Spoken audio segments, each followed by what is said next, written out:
It is a pleasure to be in a city and in a state that has such a rich sporting culture.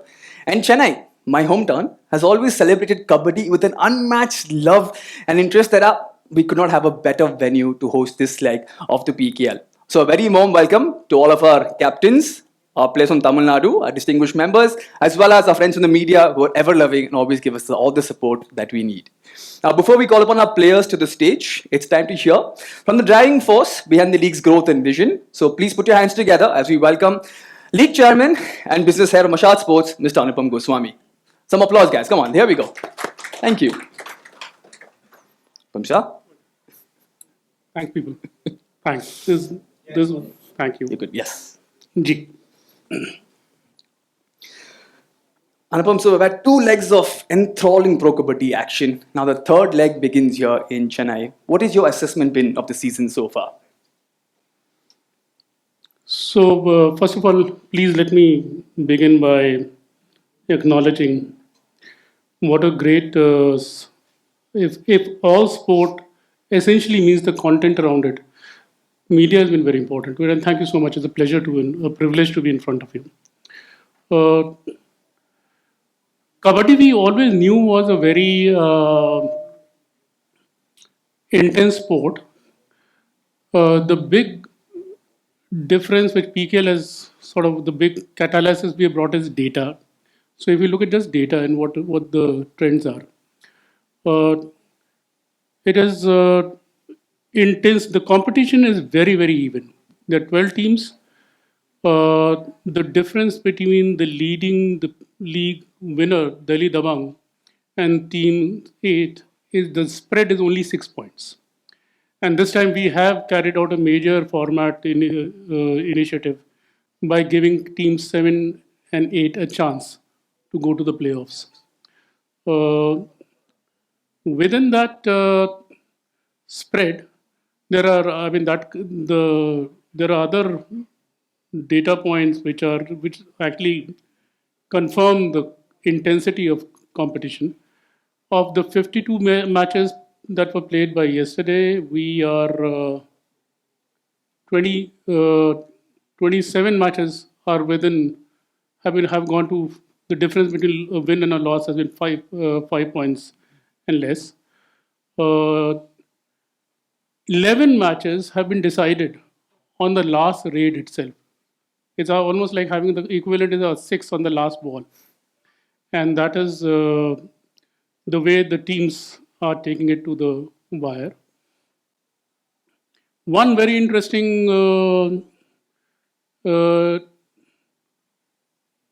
trend in the playing dynamic of the sport is the rebirth of raiders. When we launched PKL season 1 in 2014, it was primarily a raiders game, and the heroes were raiders. Over the years, and we are into our 12th season now, there was more structured thinking about defense and the role of the cover, the corner. It became very driven by processes, set pieces, sorting out the raider. This season is actually turning out to be the return of the raider. There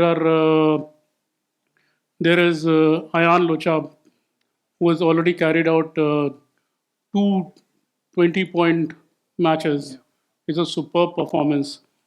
There is a young raider, Devang Dalal, who has become the fastest raider to score 400 points in 38 matches, which means that he's having a double score average per match.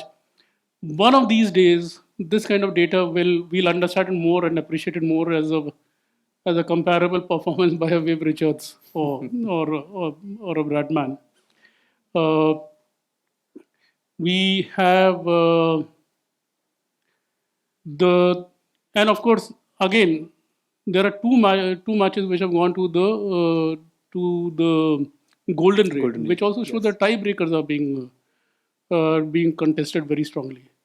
So all in all, I think it's a competitive season and it's a very fiercely fought season, with the return of the Raider as a key theme at this stage at least. Absolutely. I think Raiders have really ruled the roost in most of our matches. We had Devang scoring his eighth Super 10 yesterday as well. And they will be in action where we are now in Chennai. And the PKL caravan comes to Chennai after two years.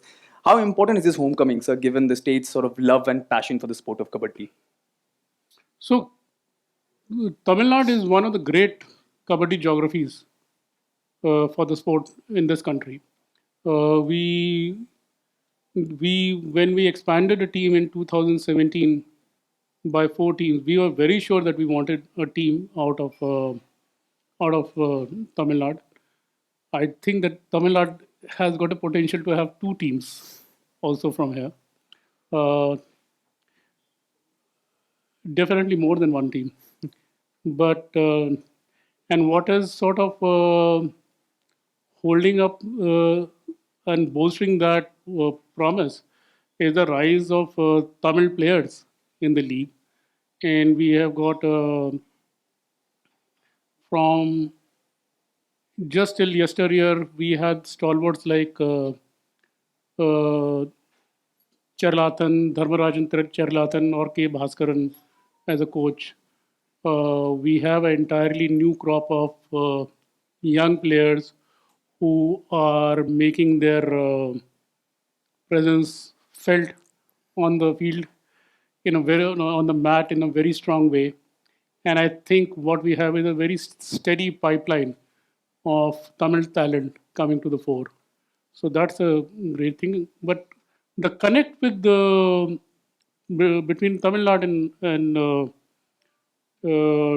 Kabaddi, it's a long one. I think it's a very deep cultural connect. There's a very deep community connect. It's a very deep regional connect within the state. So for us to be back in Chennai, for the Tamil Talaivas to be playing in front of their home crowd, I think it's going to be very special for the league. Absolutely. And like you mentioned, sir, we had legends like K. Bhaskar and, of course, Mr. Cherlathan as well. We have a young crop now taking that legacy forward. How do you see the state's Kabaddi legacy evolving through the Pro Kabaddi League? The state's Kabaddi legacy, how is it evolving through the Pro Kabaddi League? Well, what is there are 2 or 3, I think, drivers which are going to become, acquire greater momentum in uh, immediately immediate years to come. First of all, there are a lot of Tamil Nadu universities playing kabaddi, uh, and very interestingly, it includes technical, so-called technical management universities also. We and We see the pool of Tamil talent in Pro Kabaddi definitely will become stronger and stronger. And I think Tamil Nadu is going to become actually a much stronger home of modern Kabaddi and PKL in the immediately seasons to follow. I think that's a great way to end our question answer segment. And on that note, we throw the floor open to questions from our friends in the media. If you have a question, please raise your hand and a mic will come to you. And please introduce yourself and the publication you are presenting.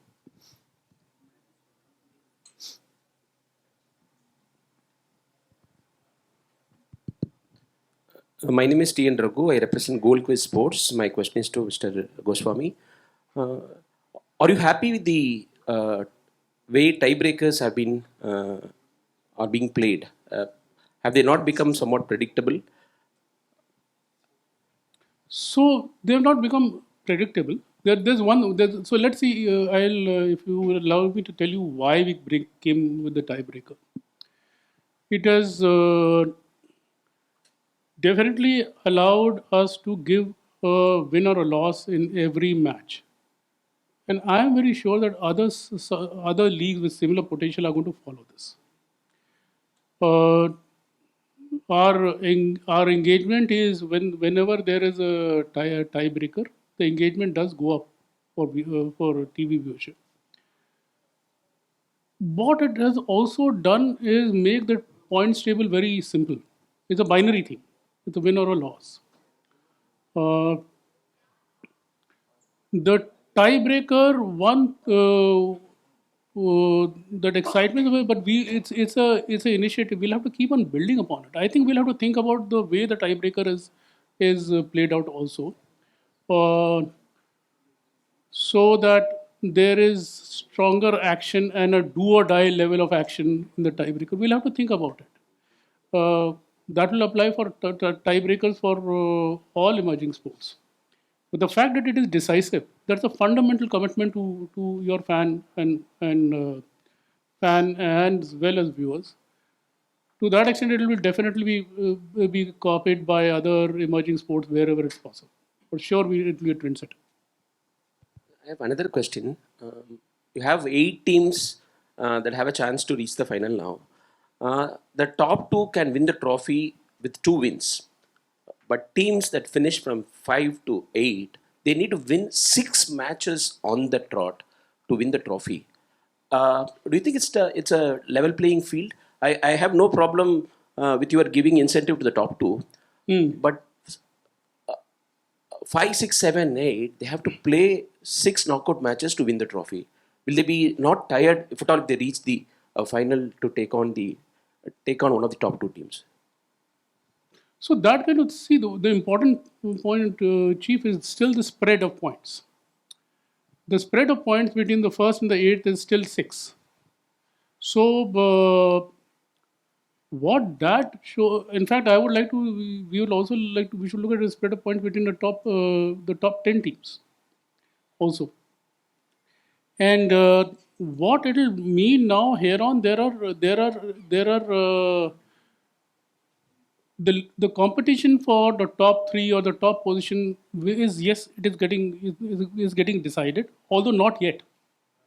It'll definitely go to the second, at least the second half of the Delhi League. Then you'll have clarity. But that you will have. That happens in the best of competitions. What is important is, are you having intense competition for subsidiary positions? You are having very intense competition.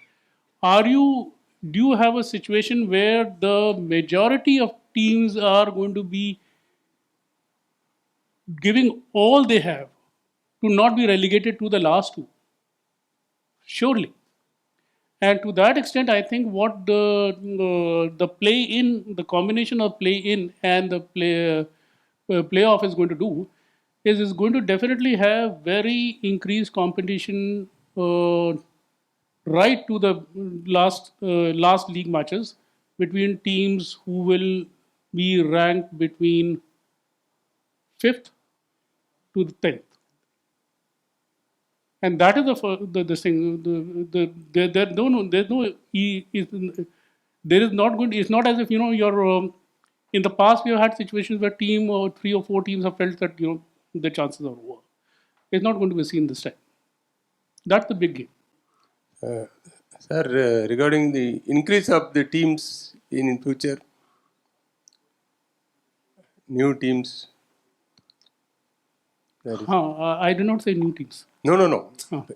There will be any increase in the team numbers? At least not in the near future. I think it is the one thing we have to consolidate upon is the current team strength of PKL. It already is the highest for front ranking Indian sports leagues. More importantly, we were the first league to successfully expand, and it was a very public process. In terms of league economics, and the other thing is, many sports leagues in India, particularly those outside cricket and the big league, there is some kind of a choke point around seasons 4 to 5. So they go up to their 4th season or their 5th season, but they struggle thereafter for various reasons. The biggest achievement of Pro Kabaddi, India's second most viewed league, into season 12. I mean, how many leagues and and all of us look at coverage. We want more leagues to happen in our sports economy, but there are challenges which are business challenges. There are sustainability challenges. So expansion has to be very, very finely calibrated. When we last expanded, we what did we get? We our biggest gain was we got three teams from multiple sports. They had various kinds. So they were very powerful sports institutions. Uh, Currently, I think we are very sure that we are going to consolidate on the achievement of reaching 12 seasons, and each year, by the way, for all sport outside cricket, every successive season of PKL will be a record because people will not be able to match it. So we stick to our present strength. We may make the quality of competition better. We look at differentiated properties within the season, and like the plays and the playoffs. I think those are areas we have to build upon to optimize ourselves before looking at expansion to new teams. Any plans to have some matches outside of India, sir, during the off season? Like last year, you had some matches in Melbourne. So to popularize the sport even further, like in Dubai or We will continue with the Australia initiative, and we will look to West Asia also. There is a lot of interest in Kabaddi in West Asia, but when PKL goes there, we are taking top level Kabaddi there. So it's a very strong potential destination. Regarding the grassroots developments for giving training to kids through PKL. So there are people. We should ask the NYPs, grassroots, how they are coming up. It's and what PKL did was, I think our program at grassroots is also well demonstrated actually, and very fruitful. In 2017, we added 4 new teams. So we had to expand the player pool. Not only that, we had to expand the player pool with quality which could sustain in the immediate future. So we had the new young player program, which was the strongest such grassroots program for almost any sport in India. And we would go to 12 to we would go to 8 to 14 states, and we unearthed and developed the next generation of Kabaddi players. And in fact, from Tamil Nadu also, I mean, all the people who are sitting, the great players who are sitting here are part of that program. Now, increasingly, teams are developing their own programs. So you got teams like Puneri Paltan, you got teams UP Yodha, you got other teams also who are sort of concentrating on their talent pipeline. I think any person who goes to play for the Asian Games in 26 will be a PKL player. That is what our league has done for ensuring sustenance of quality of talent in the sport. So there are talks that India is front runner to host 2030 Commonwealth Games. How optimistic are you about Kabaddi being included? So there's a personal this thing, and I think people will start talking about it. It's a very valid observation. I think if we have to have an Olympics vision, the low-hanging fruit we should crack is the Commonwealth Games. And we should definitely have a Commonwealth 2030 goal, because we are very sure that that event is going to take place in India and hosted by India. We should definitely have a game plan for the Commonwealth Games 30. Sir, do you have any plans for an event for women? Because women's kabaddi is immensely popular in Tamil Nadu, especially with teams like Kanagi Nagar, Sakti Brothers. They are popular across the country. And more girls are taking up kabaddi in Tamil Nadu. So they'll be interested to know if you have any plans to have an event for them like PKL. So we did demonstrate. I mean, there was a momentum building up for women's kabaddi. If some of us will recall, in 2016 we conducted a women's kabaddi challenge, and it was very impromptu. We put together from the available talent. We put together 3 almost voluntary associations of teams, and had a tournament alongside PKL. We have our lessons from there. We drew the right conclusions. But the interesting thing is, 2016 is also the year of the ICC Women's T20 Championship in India, which the West Indies won.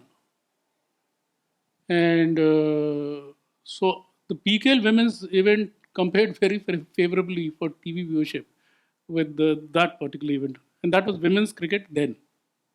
Today it's a totally, the women's league has taken it to a totally different level.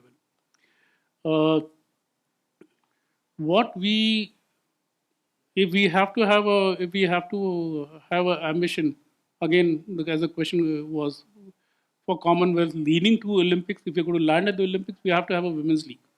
It's there. But the key thing is that you will have to have talent in that adequate strength, and also beyond Tamil Nadu. There are other states also which are very good for women's. Himachal Pradesh is fantastic. But what we will have to have is that large talent pool, which allows you to introduce a women's league with the same shock and awe impact as we did when we did the men's league with PKL in 2014. It's something which has to be there. And now I think the International Kabaddi Federation is announcing a women's World Cup. I think we should see some more. I mean, the women's kabaddi project will pick up momentum, but the key thing is that you have to have a adequate talent pool, which is able to sort of which is the base of that league. Superb. I think we'll wrap it at that. Anupam sir, thank you so much for your words. And once again, you tell us how PKL is not just a league, it's a celebration of kabaddi across cities and cultures. Thank you for your time, sir. Thank you so much. Yep.